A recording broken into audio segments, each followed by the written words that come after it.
Cynic's kindly bent to free us.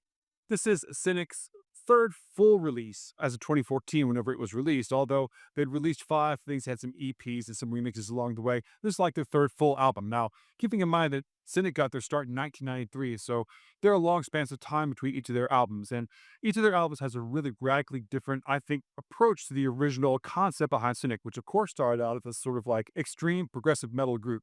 Now, in this particular version of Cynic, we kind of see them at their least prog metal, I think, in their entire career, a little more identifiably progressive rock in their approach. Now, for me, the big difference that I see on this album from a lot of Cynic's previous releases is in the vocals. In the very beginning, there were some insecurities with the vocals whenever they start out. And I guess they're very young when they were beginning their career. So they kind of dodged the issue a little bit by having screened vocals performed by somebody else in the group, while the singer kind of masked all of his vocals behind this sort of vocoder inspired electronic effects. This always gave their first couple of albums this kind of cybernetic approach, which is challenging the humanity of the album.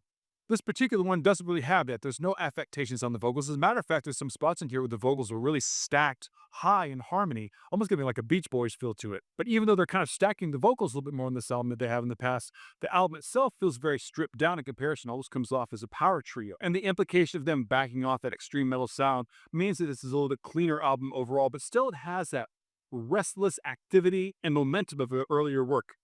Of course, the byproduct of that is that it lacks some explosiveness, but there is still a sense of intellectualism that pervades the album overall that shows that they really haven't ever strayed too far from the original mission statement of what Cynic was in the beginning. I see Cynic as a band that's always trying to evolve into something else, and every time you see them, they're taking another step. In some ways, you can look at this album and maybe think that this might be a little bit of a step too far. They've lost something that was really essential about themselves in the beginning. But at the same time, if you see where they're headed later on with Ascension Codes, which is almost an entirely different genre of music, in my opinion.